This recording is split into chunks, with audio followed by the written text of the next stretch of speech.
IBS की meeting में आतंकवाद पर बोले प्रधानमंत्री नरेंद्र मोदी या पीएम मोदी ने कहा, आतंक पर दोहरे मापदंड का कोई स्थान नहीं, कोई जगह नहीं।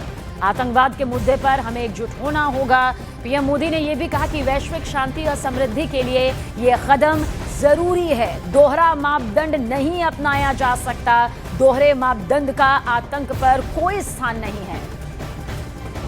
नीरज हमारे सहयोगी ज्यादा जानकारी के साथ। नीरज, एक बड़ा संदेश, महासंदेश पूरे विश्व को कि आतंक पर दोहरे मापदंड का कोई स्थान नहीं है।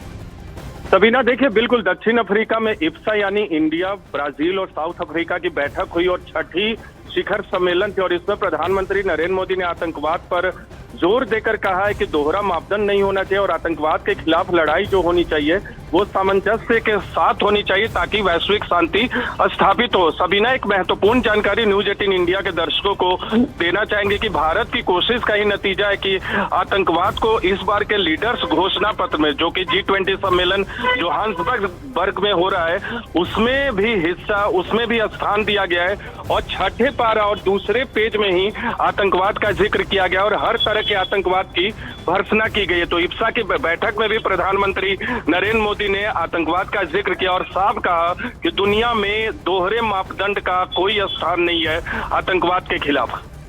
बहुत बहुत शुक्रिया हमारे सहयोगी नीरज कुमार, पूरी डिटेल देते हुए, इसके पूरे मायने गहराई से बताते हुए। और वहीं ऑपरेशन सिंदूर पर पाक का प्रोपेगेंडा एक बार फिर से बेनकाब हो गया। फ्रांसीसी नेवी ने खारिज किया पाक मीडिया का दावा। दरअसल कहा गया कि ऑपरेशन सिंदूर में राफेल गिरने की रिपोर्ट फेक न्यूज का हिस्सा यहां पर रही। पाक मीडिया में एयरबेस कमांडर का दिया गया था हवाला। साथ ही फ्रांसीसी नेवी की तरफ से यह भी साफ किया गया, पाक मीडिया की रिपोर्ट सिर्फ एक दुष्प्रचार है, इससे ज्यादा कुछ भी नहीं। यानी कि जो रिपोर्ट सामने आई थी उसे फेक बताया, गलत बताया और साथ ही इसे दुष्प्रचार का एक हिस्सा यहां पर बताया। साफ कहा फ्रांसीसी नेवी के जरिए, पाक मीडिया की रिपोर्ट सिर्फ एक दुष्प्रचार है।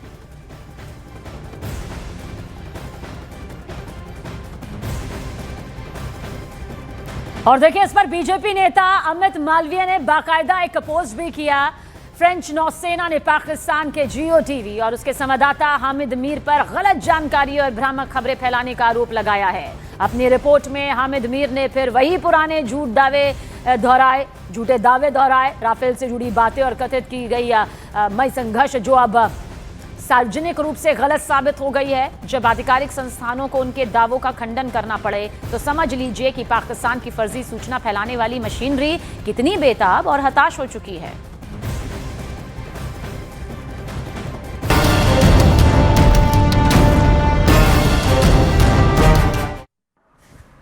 और गुजरात के मेहसाणा, जहां से चौंकाने वाली खबर का पर्दाफाश हुआ, भंडाफोड़ हुआ। यहां एक ऐसे गिरोह पर शिकंजा कसा गया जो लोगों के साथ शादी के पवित्र बंधन में पहले बंधता था और फिर ठगी की वारदात को अंजाम देता था।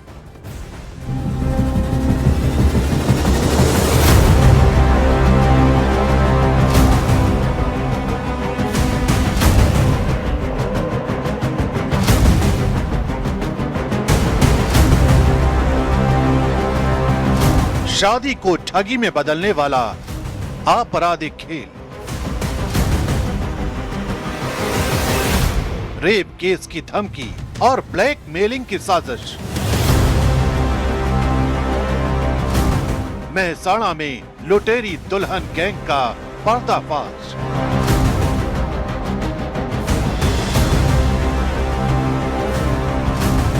शादी को लूट का जरिया बनाने वाला ये गैंग पुलिस के शिकंजे में आ चुका है। भोले भाले युवकों को टारगेट करने वाले इस गिरोह ने गुजरात के अलग अलग जिलों में 15 से ज्यादा लड़कों से लाखों की ठगी की।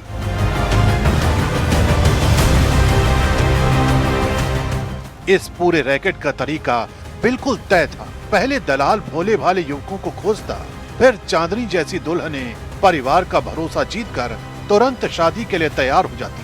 शादी से पहले गहने, कपड़े और 2 से 5 लाख तक के खर्च की मांग होती। शादी के 3-4 दिन बाद अचानक पिता की तबीयत खराब जैसे बहाने एक्टिव किए जाते और दुल्हन रातों रात गायब हो जाती। अगले ही पल फोन बंद, चैट डिलीट और नई आईडी के साथ अगला शिकार। यही पैटर्न पूरे गुजरात के कई जिलों में दोहराया गया। जब कोई लड़का दुल्हन से संपर्क करने की कोशिश करता तो खेल और खतरनाक मोड़ ले लेता। दुल्हन या उसका तथाकथित जीजा तलाक के नाम पर 50,000 की मांग करता और मना करने पर रेप केस में फंसाने की धमकी देता। गांव और छोटे शहरों के लड़के ऐसी धमकियों से टूट जाते क्योंकि ये उनका भविष्य, परिवार की इज्जत और सामाजिक छवि पर सीधा हमला था।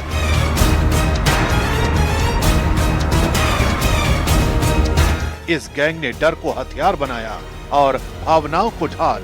यही वजह है कि कई पीड़ित सामने आने की हिम्मत नहीं जुटा पाए।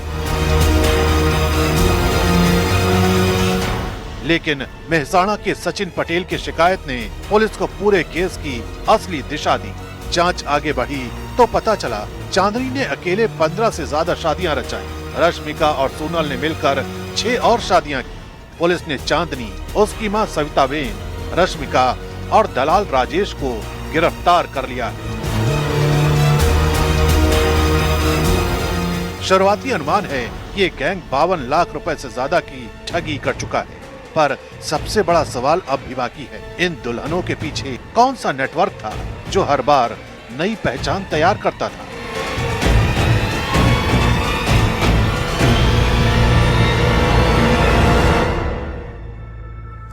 और वहीं मध्य प्रदेश के ग्वालियर में पुलिस की अवैध वसूली का वीडियो फिर सामने आया है। सामने आए इस वीडियो में आप खुद ब खुद देख सकते हैं कि 2 सिपाही नो एंट्री में डंपरों से वसूली कर शहर में एंट्री दे रहे हैं।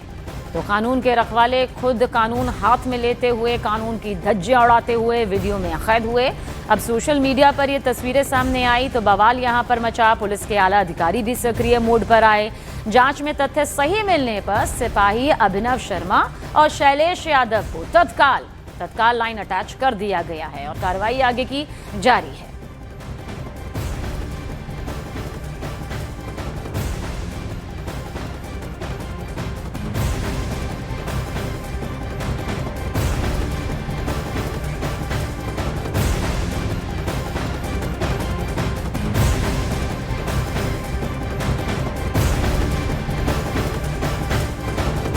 और भारतीय वायुसेना के शहीद विंग कमांडर नमाश सयाल के पार्थिव देह को इस वक्त हर कोई एक आंख देख लेना चाहता है। उनके पार्थिव शरीर को यहाँ पर देखिए कांगड़ा पहुँचाया गया है। पूरे राजकीय सम्मान के साथ उनका अंतिम संस्कार हो रहा है।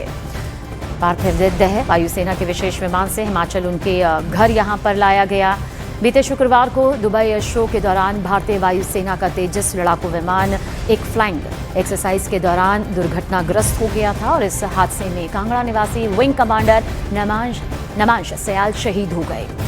नमांश सयाल सेलूर एयरबेस पर तैनात थे और उनकी पत्नी इस समय IIM कोलकाता में अंडर ट्रेनिंग है। उनकी एक बेटी भी है जो पहली क्लास में पढ़ती है। और इस वक्त जाहिर सी बात है परिवार पर पहाड़ों गम दुखों का वो पहाड़ उस वक्त टूट पड़ा जब मालूम चला कि दुबई में जो पूरा एयर शो हो रहा था, 6 दिन से हिस्सा यहाँ पर लिया जा रहा था और अंतिम दिन था जब दुर्घटनाग्रस्त तेजस होता है और शहीद उसमें नमांश सयाल हो जाते हैं। लेकिन उसके बाद देखिए कांगड़ा में उनका पार्थिव देह पहुंचा हुआ है। पूरे राजकीय सम्मान के साथ अंतिम संस्कार यहाँ पर किया जा रहा है। और जो जानकारी यहाँ पर सामने आई नमांश सयाल के बारे में वो ये बताने के लिए काफ़ी थी कि वो एक बेहद होनहार, जांबाज